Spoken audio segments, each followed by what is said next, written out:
Disse, porém, Rute: não me instes para que não te deixe e me obrigue a não seguir-te, porque aonde quer que fores, irei eu, e onde quer que pousares, ali pousarei eu.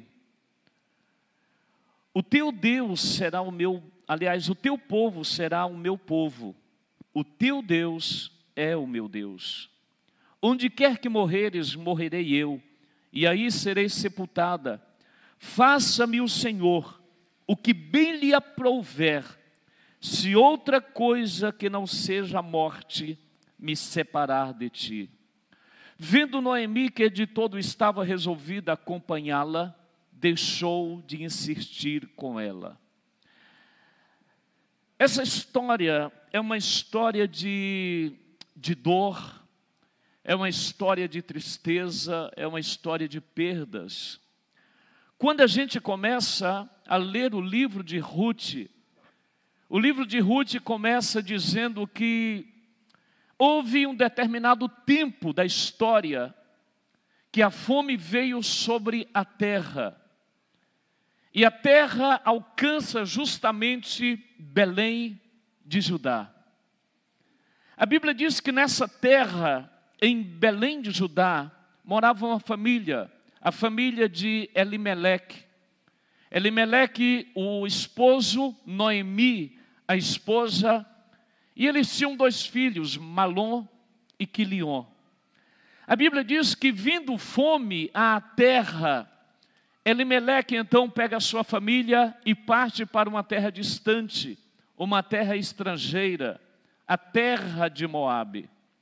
Chegando na terra de Moabe, a Bíblia diz que se passam 10 anos. Malom casa com Orfa, Quilion casa com Rute. O tempo passa, a Bíblia diz que morrem os 2 filhos de Elimeleque e Noemi. Malom e Quilion morrem, e morre também o esposo Elimeleque. O que me chama a atenção é que, se a gente olhar para o significado dos nomes aqui nessa história, a Bíblia diz que isso aconteceu no tempo dos juízes. Para quem não sabe, juízes foi a narrativa dos primeiros 300 anos do povo hebreu na terra prometida. Juízes, a Bíblia diz que o povo viveu uma sucessão de erros e fracassos. Quando eles buscavam a Deus, Deus abençoava. Quando eles viravam as costas para Deus, o inimigo se levantava. Então, quando a fome chega na terra, e parece até um descompasso, porque Belém significa casa do pão, Judá significa casa de adoração. Observe que a fome chega justamente na casa do pão. Parece uma ironia, como falta pão na casa do pão. Mas o certo é que aquela família, liderada pelo marido Elimeleque, ele chama a sua casa, a sua família, e parte para uma terra estranha, uma terra estrangeira. E lá acontecem essas tragédias, essas perdas, como já disse para vocês. Elimeleque significa Deus é meu juiz. Noemi significa agradável. Malom significa enfermidade. Quilion significa doença. Por que eu estou falando isso? Porque esta família tinha tudo para dar certo. Eles estavam no lugar certo. Eles estavam em Belém, a casa do pão. E estavam na terra de Judá, lugar de adoração. Quando Noemi chamava Elimeleque, ela dizia: Deus é o meu deleite. Não é meu juiz, é meu deleite.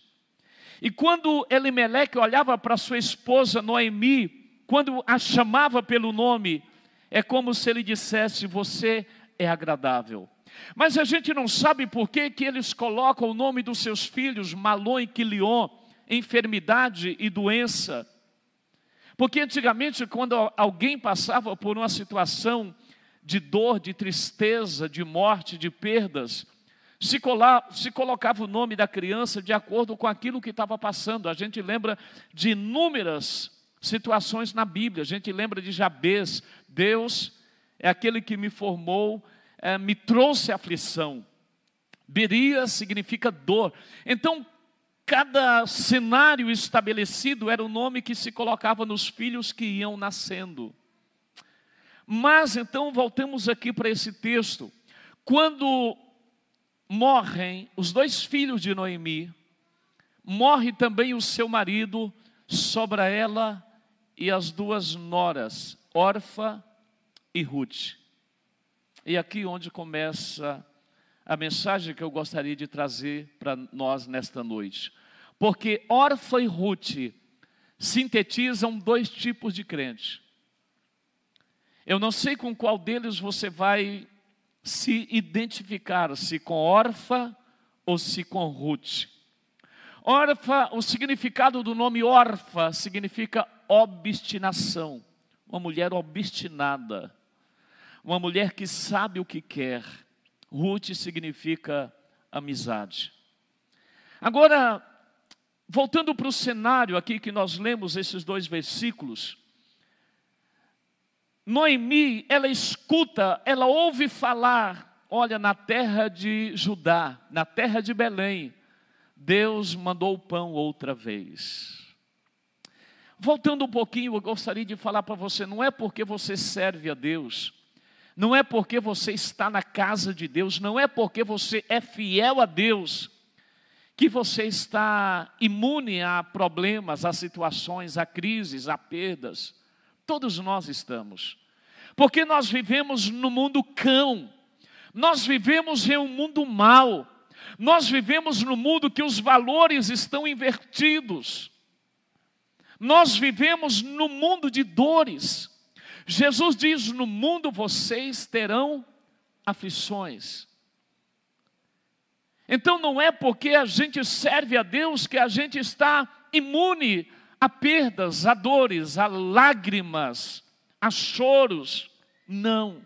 Mas uma coisa nós temos a certeza: o nosso Deus está conosco em toda e qualquer situação. Amém? Agora, entrando aqui para o cenário da história de Noemi. Noemi então chega para suas 2 noras e diz: olha, eu vou voltar para a minha terra.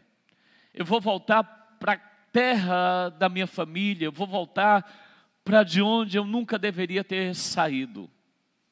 Ela então chama as 2 noras e diz: voltai, filhas minhas, eu não tenho nada para oferecer para vocês.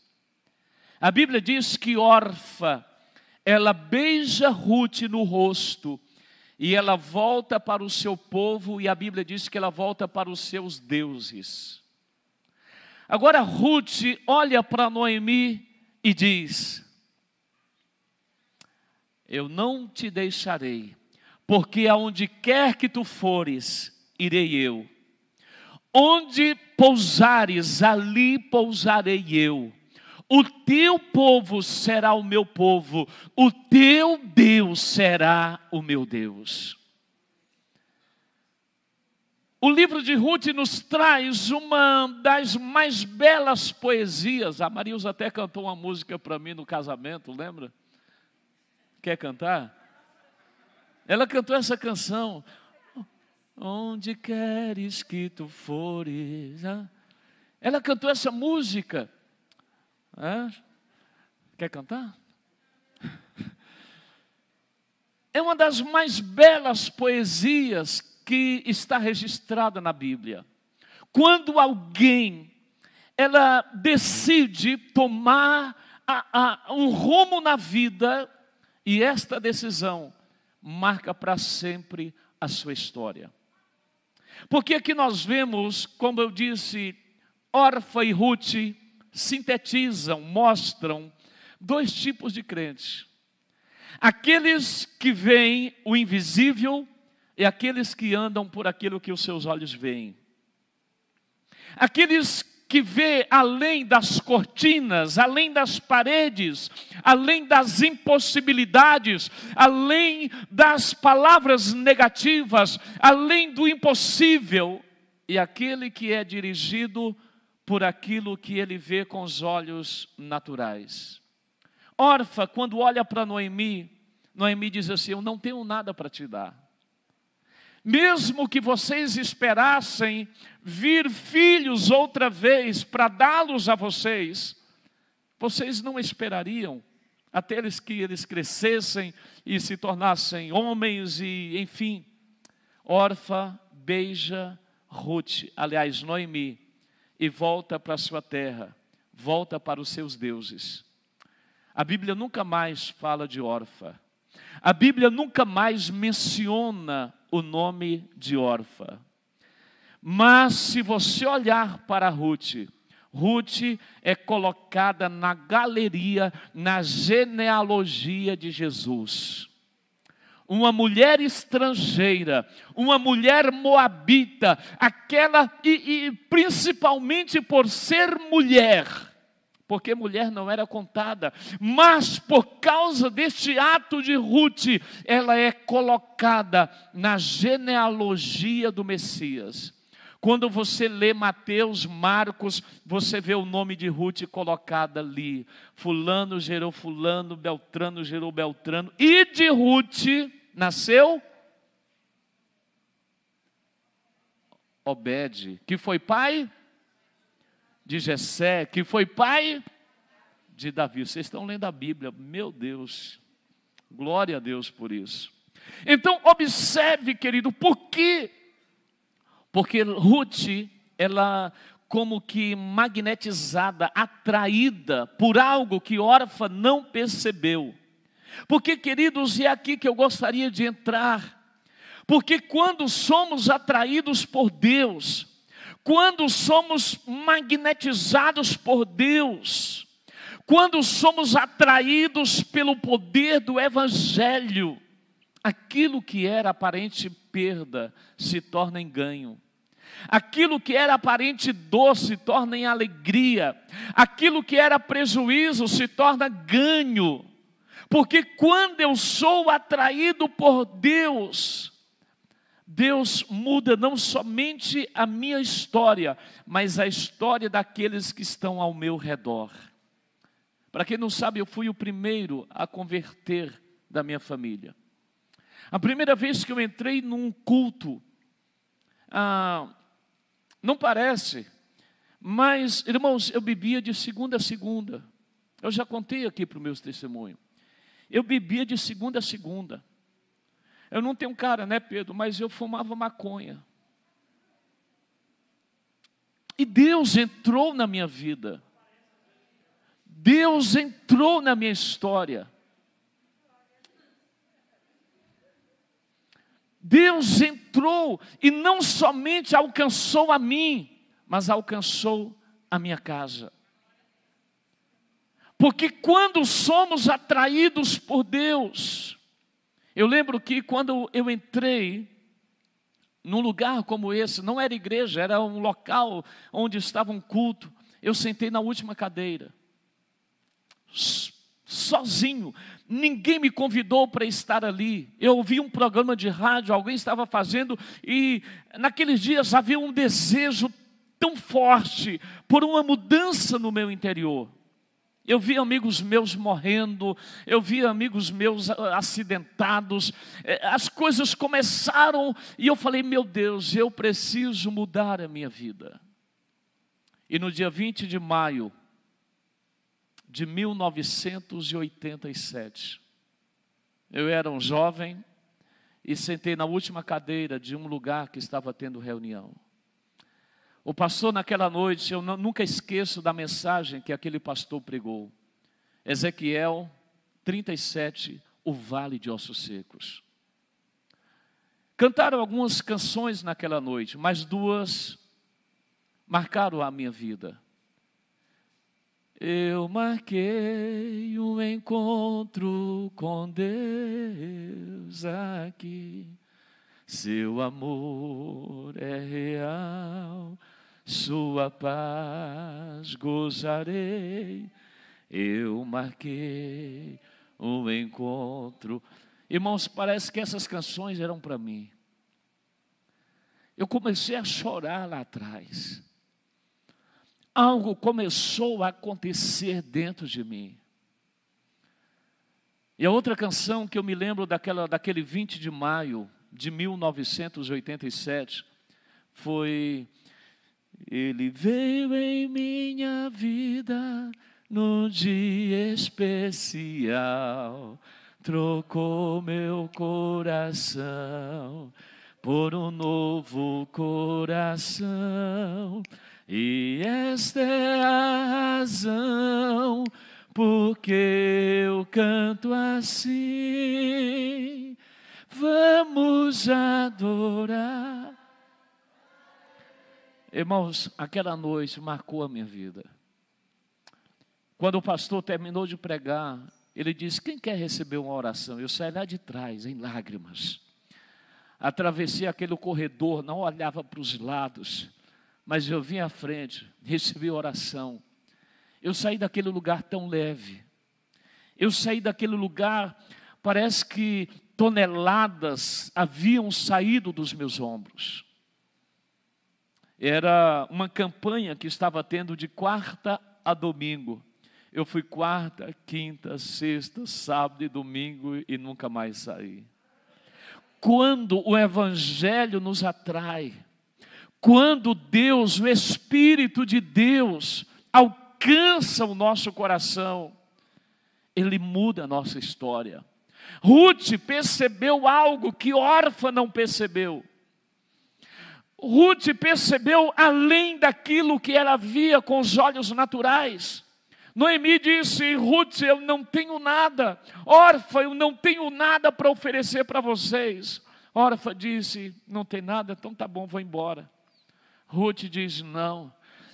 É como se ela dissesse: eu vejo algo na tua vida que eu preciso, eu vejo algo na tua vida que eu careço, eu vejo algo na tua vida que me arrastou, que me magnetizou, que me atraiu, eu vejo algo na tua vida que vai além de você, mas que está em você, eu vejo algo na tua vida que é capaz de mudar a minha história. Quando nós somos atraídos por Deus, quando nós somos atraídos pela verdade, quando nós somos atraídos pelo Evangelho, a nossa história é transformada. Eu conto até uma história nos encontros, que eu namorava uma moça, tinha 4 anos de namoro, e eu falei para ela: eu vou ser crente agora. Sabe o que ela falou?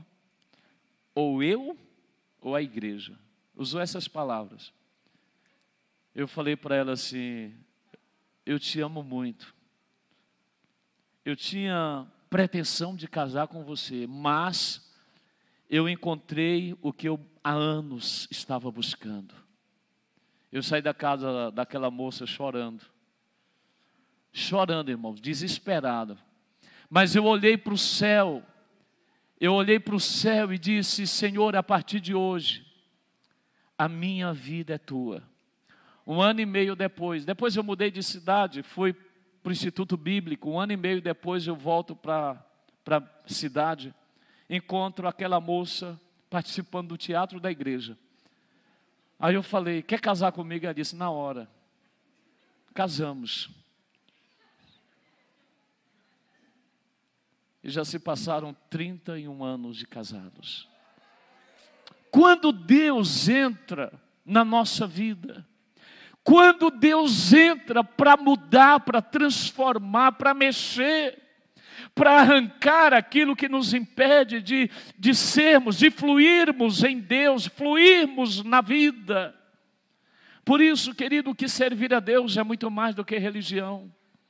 Eu sempre bato na mesma tecla: não fique preso, não fique num casulo religioso. Deixa o Evangelho entrar na tua vida, deixa a palavra de Deus entrar no teu coração, deixa Deus mudar a tua história.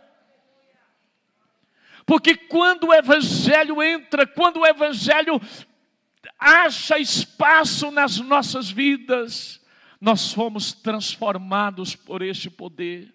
Nós somos transformados por esta verdade.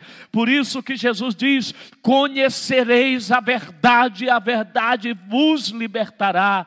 Se o Filho, pois, vos libertar, verdadeiramente sereis livres. A melhor coisa que acontece é quando nós somos atraídos por Deus.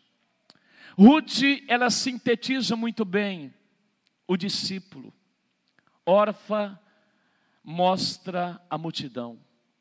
A multidão, ela segue Jesus baseada naquilo que ele pode dar. A multidão segue Jesus fundamentada nas bênçãos, mas o discípulo é aquele. Hoje um pastor aqui pela manhã, pregou hoje pela manhã, e ele falou sobre isso. O que Deus quer de nós é que a gente morra. Jesus diz em Lucas: aquele que quer ser meu discípulo, negue-se a si mesmo, tome a sua cruz e siga-me. Esse é o interesse de Deus, é a vontade de Deus para as nossas vidas, é que sejamos atraídos pelo Evangelho, pela palavra. Por isso que Orfa beija a sua sogra e pega o caminho de volta. Orfa beija a sua sogra e volta para a sua terra, para a casa dos seus pais, para os seus deuses. E se a gente continuar lendo a história de Ruth, algo inexplicável apoderou-se do coração de Ruth. Foi algo que sobrepôs aos seus próprios interesses, algo que foi além dos seus sonhos, dos seus projetos pessoais. Porque aonde quer que fores, irei eu. Aonde quer que pousares, ali pousarei eu. O teu povo será o meu povo, o teu Deus será o meu Deus. E quando a gente começa a andar nessa história, aquilo que havia começado com um ato de fidelidade em seguir uma pessoa, acabou se tornando uma experiência pessoal com Deus. É isso que marca a nossa vida cristã. É quando nós temos experiências pessoais com Deus. A minha experiência não vale para você. A sua experiência não vale para mim. A experiência de outro não vale para você. Cada um de nós precisa ser atraído pela palavra. Cada um de nós precisa ser atraído pelo Evangelho. Cada um de nós precisa ser atraído pela cruz. Porque cada um de nós precisa ter a sua experiência própria. E quando a gente avança na história, a gente vai perceber que o Deus de Noemi se tornou o Deus de Ruth. O Deus de Noemi se torna o Deus de Ruth. Por causa de uma decisão pessoal, a história de Ruth poderia terminar ali como órfã. A história de Ruth poderia se encerrar ali. Mas ela diz: não, aonde quer que fores, eu irei. Aonde quer que pousares, ali pousarei eu. O teu Deus é o meu Deus. O teu povo será o meu povo. Por causa de uma decisão, querido, isso aqui eu acho interessante. A Bíblia diz que ela retorna para Judá, para o lugar da adoração, para o lugar da bênção, para o lugar do pão abundante, para o lugar da vitória, para o lugar da paz, para o lugar do aconchego, para o lugar da segurança. E como eu disse, Ruth se torna bisavó do rei Davi. Ela entra na genealogia do Messias. As páginas na Bíblia continuam falando de Ruth, porque ela foi atraída pela palavra. ela foi atraída por Deus, ela foi atraída pelo Senhor. Quando nós somos atraídos, a história, a bênção, o milagre, a transformação não apenas acontece em mim, mas na minha casa. Por isso que a palavra de Deus diz: crede no Senhor Jesus, será salvo tu e a tua casa. Por que órfã, e aqui eu termino, por que órfã ela abandona? Por que órfã volta? Porque Ruth não poderia dar nada a ela. Porque Ruth não tinha nada para oferecer. Tem muita gente que vem para o Evangelho achando que vai receber algo em troca.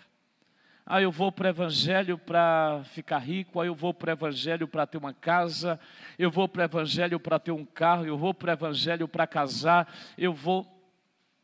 Deus pode te dar tudo isso, mas a motivação no nosso coração é o que faz a diferença. O rei Davi, no Salmo 24, ele diz: quem subirá ao monte do Senhor? E quem há de permanecer no seu santo lugar? Duas perguntas Davi faz: quem subirá e quem permanecerá? Subir, todos nós podemos subir. Agora, permanecer são poucos. Eu conheço muita gente, muitos líderes que subiram. Eu conheço pessoas que subiram. Eu conheço pessoas que tiveram experiências grandes com Deus, mas que hoje estão na lona. Por quê? Porque a Bíblia diz que duas coisas é necessário para permanecer: limpos de mão e puros de coração. Mãos fala daquilo que eu faço, as minhas atitudes, aquilo que eu construo. Puro de coração fala de motivações. Até para trazer uma oferta, se eu trouxer com motivação errada, eu não sou abençoado. Tudo que eu faço para Deus precisa ser com a motivação correta. A honra é dele, a glória é dele, o louvor é para ele, não é para nós. Tudo é dele, porque dele, por ele, para ele são todas as coisas. Ele é o centro, o Evangelho é o centro. Sabe, querido, quando o homem se torna o centro, ele está fadado ao fracasso. Ele está fadado, sentenciado ao fracasso. Porque o centro é Jesus, o centro é o Senhor. E para terminar, órfã, ela tomou o caminho de volta porque Noemi começa a falar palavras: eu não tenho nada para te oferecer, eu não tenho nada para te dar. Como aquele homem que estava esperando uma esmola, assentado à porta formosa, e quando pede esmolas para Pedro e João, eles dizem: não, eu não tenho ouro, não tenho prata, mas o que eu tenho eu te dou. O Evangelho é muito além do que a religião, do que coisas. O Evangelho fala de propósito. A igreja, a única razão da igreja existir é para cumprir o propósito de Deus aqui na terra.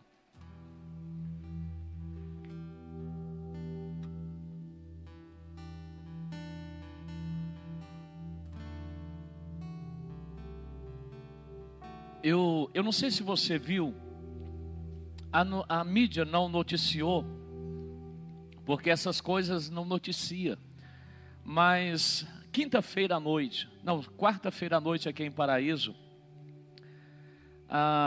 tinha um moço evangelizando na feira coberta. Alguém viu essa notícia? Amém, alguns viram. E era costume, aquele moço era motorista de uma ambulância, trabalhava na saúde. Mas ele sempre gostava de evangelizar. Ele ia para as praças, para as feiras cobertas. Ali ele colocava, eu não sei se um carro de som, uma caixa de som. E ali ele ficava cantando e pregando. E quarta-feira à noite, ele foi evangelizar. Eu tenho aqui um vídeo no meu celular. Aquele homem cantando uma música dizendo assim: prepara a igreja, porque o noivo está vindo. O noivo está vindo para tirar você desse chão. O noivo está vindo num abrir e fechar de olhos. O noivo está vindo. Prepara a igreja. Prepara a igreja. Ele sozinho ali na rua, as pessoas passando para lá e para cá, e ele dizia: prepara a igreja, o noivo está vindo. No abrir e fechar de olhos, o noivo virá. Sabe o que aconteceu? Infarto fulminante, aquele homem morre. Eu falei assim: meu Deus, eu quero uma morte dessa. Querido, fazendo a obra de Deus. 54. Fazendo a obra de Deus. Aquele homem morre. Falei: meu Deus. Aí eu vi uma nota de pesar. Se fosse para mim, eu falei: não quero nota de pesar, não, coloca assim, nota de alegria. Faleceu hoje fazendo a obra de Deus, Ronaldo Souto dos Santos. Alegre, povo. Querido, quando você está dentro do propósito, quando você investe seu tempo. Eu falei domingo passado que muitas vezes a gente acha tanta justificativa para não fazer a obra de Deus. É porque eu não posso, porque não tenho tempo. E criamos tantas picuinhas, tantas justificativas, tantas desculpas para dizer que não podemos. O evangelho é tão simples. Como eu disse domingo passado, as palavras de Jesus são simples, até uma criança entende. A gente que fica complicando as coisas e justificamos que não fazemos a obra, ficamos discutindo teologia, ficamos discutindo A, B, C, e não evangelizamos, e até falamos mal de igreja, como se não fôssemos igreja. Ficamos com picuinhas apontando erro. Porque fulano, querido, vai fazer a obra. Vamos fazer a obra, vamos fazer a nossa vida valer a pena. Tem muita gente morrendo e indo para o inferno. Tem muita gente morrendo, tem muita gente desesperada. E nós ficamos fechados dentro do nosso casulo de conforto, do nosso casulo religioso, da nossa zona de conforto. O que falta é muitas vezes sermos atraídos por esse toque. Deus disse, aliás, Elias disse para Eliseu, quando ele passa por ele e joga o manto. Elias joga o manto em Eliseu e segue o caminho. Aí ele olha para Eliseu e diz assim: você já sabe o que eu fiz contigo. Você já sabe o que Deus fez com você? Sim ou não? Você sabe o que Deus fez com você? Ou é necessário que venha um anjo? Porque todos nós, a igreja, é o corpo de Cristo.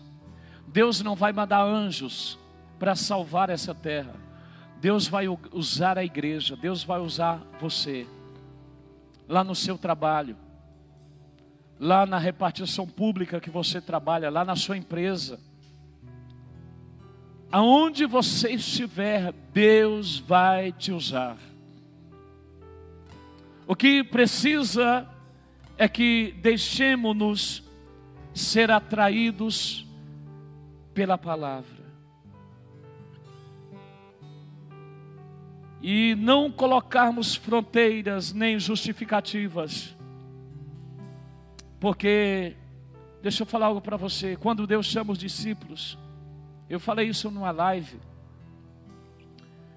Quando Deus chama os 12 discípulos, Deus não tinha plano B.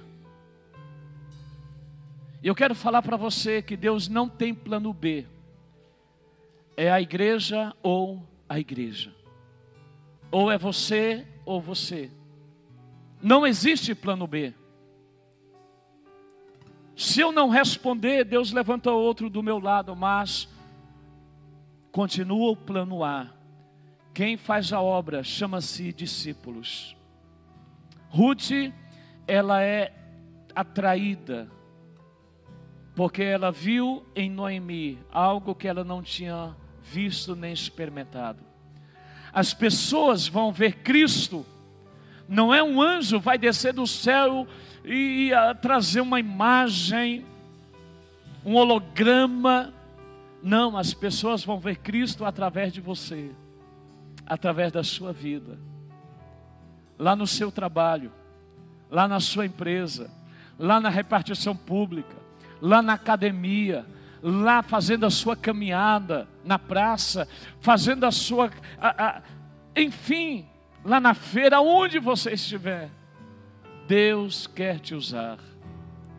Deus quer te usar para cumprir, para fazer a obra dele nesse tempo. Deus não tem plano B. Sabe por que estamos aqui hoje?